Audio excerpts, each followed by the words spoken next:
अस्सलाम वालेकुम। इस वीडियो में हम डिस्कस करेंगे केमिस्ट्री एंड इट्स ब्रांचेस।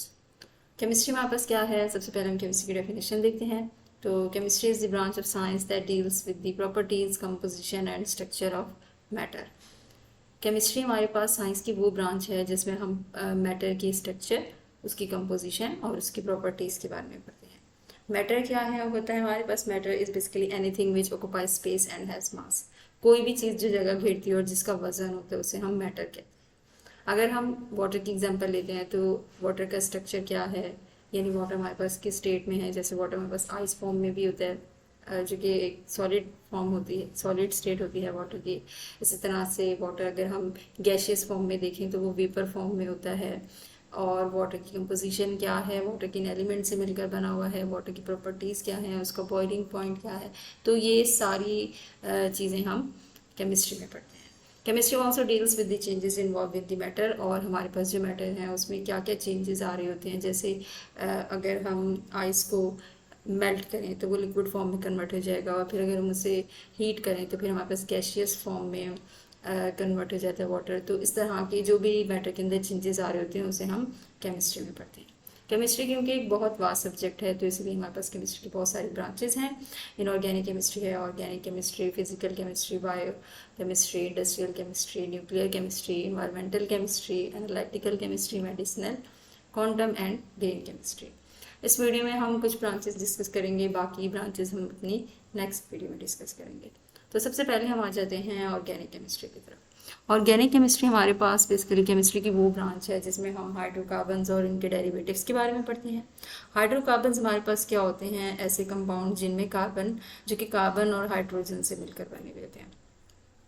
और इनके डेरिवेटिव्स क्या होते हैं? जैसे फॉर एग्जांपल हमारे पास जो कार्बन है उसकी वैलेंसी 4 होती है। तो कार्बन जैसे यहाँ पर 3 हाइड्रोजन एटम के साथ ज्वाइन है और एक हमने हाइड्रोजन को OH ग्रुप से रिप्लेस कर दिया। तो ये क्या है हमारे पास? ये हमारे पास हाइड्रोकार्बन का डेरिवेटिव है। तो इस तरह के जो भी कंपाउंड्स होते हैं उन्हें हम ऑर्गेनिक केमिस्ट्री में पढ़ते हैं। हम लोगों ने हाइड्रोकार्बन्स को एक सेपरेट ब्रांच में क्यों, मतलब क्यों स्टडी करते हैं? बेसिकली उसकी ये रीज़न ये है कि हमारे पास जो कार्बन है, कार्बन एलिमेंट के पास एक स्पेशल प्रॉपर्टी होती है कैटिनेशन, यानी कार्बन अपने जैसे और कार्बन एलिमेंट के साथ बॉन्ड्स बनाकर लॉन्ग चेन में कन्वर्ट हो जाते हैं। इसी तरह से रिंग फॉर्म में भी कन्वर्ट हो जाते हैं। तो इस और फिर ये डिफरेंट डिफरेंट हमारे पास जो उसके कंपाउंड में जाते हैं जिनकी डिफरेंट डिफरेंट एप्लीकेशंस होती हैं। जैसे डाइज बनाने में इस्तेमाल होते हैं, डिटर्जेंट्स में, प्लास्टिक्स में। तो इसलिए हमने हाइड्रोकार्बन्स को एक अलग ब्रांच दे दी है ऑर्गेनिक केमिस्ट्री। ओके, हमारे पास कुछ ऐसे भी कार्बन कंटेनिंग कंपाउंड्स होते हैं, ऐसे कंपाउंड्स हैं जिनमें कार्बन तो होते हैं ऑल दो, लेकिन हम उन्हें ऑर्गेनिक केमिस्ट्री में नहीं पढ़ते। वो इसलिए क्योंकि इनकी प्रॉपर्टीज़ जो हैं वो ऑर्गेनिक केमिस्ट्री से डिफरेंट होती हैं। For example oxides, carbonates, bicarbonates and cyanides, ये सारे कंपाउंड्स हम इनऑर्गेनिक केमिस्ट्री में पढ़ते हैं। ऑर्गेनिक केमिस्ट्री में नॉर्मली हम लोग gasoline, plastic, detergents, dyes, food additive, natural gas, medicine वगैरह के बारे में पढ़ते हैं।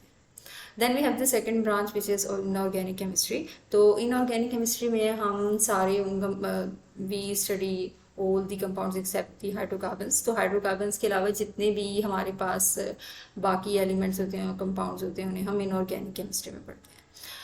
ऑर्गेनिक केमिस्ट्री में बेसिकली हमारे पास जो कंपाउंड्स होते हैं ये वो कंपाउंड्स होते हैं जो कि नॉन लिविंग थिंग से ऑब्टेन होते हैं। और इसकी अगर हम एप्लीकेशन देखें तो इसमें हम ज़्यादातर जो है वो केमिकल इंडस्ट्रीज़ के बारे में पढ़े होते हैं, glass, cement, ceramics and metallurgy.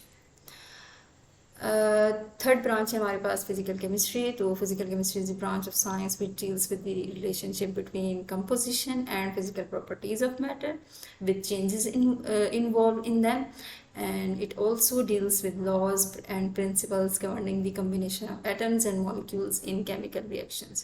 For example, अगर हम देखते हैं मीथेन ऑक्सीजन के साथ रिएक्ट करके कार्बन डाइऑक्साइड और हमारे पास वाटर बन रहा है। तो अगर हम इस रिएक्शन को किस तरह से पढ़ेंगे फिजिकल केमिस्ट्री में, इसमें हम कुछ रूल्स अप्लाई करते हैं, कुछ प्रिंसिपल्स अप्लाई करते हैं, थर्मोडायनेमिक्स के, काइनेटिक्स के, और इस तरह के जो लॉज होते हैं उनमें बहुत सारी मैथ्स कैलकुलेशन इन्वॉल्व होती है, जिसमें हम ये देखते हैं कि अगर इस रिएक्शन में हीट रिलीज़ हो रही है तो कितनी हीट रिलीज़ हो रही है, स्पीड ऑफ रिएक्शन क्या होगा। बेसिकली ये सब पढ़ने से हम जो है वो एक रिएक्शन की पूरी केमिस्ट्री मालूम कर सकते हैं कि अगर हम कोई रिएक्शन प्रोसीड कर रहे हैं तो उसमें हमें कितनी हीट उस रिएक्शन को प्रोवाइड करनी चाहिए और उस रिएक्शन से कितनी हीट जनरेट हो रही है, जिसकी बहुत सारी आगे एप्लीकेशंस भी होती हैं। और इसमें बहुत सारी कैलकुलेशंस भी इन्वॉल्व होती हैं। हम फिज़िकल केमिस्ट्री में कंपोजिशन और फिज़िकल प्रॉपर्टीज़ के बारे में भी पढ़े होते हैं मैटर्स के, कि उनमें क्या क्या चेंजेस आ रहे हैं।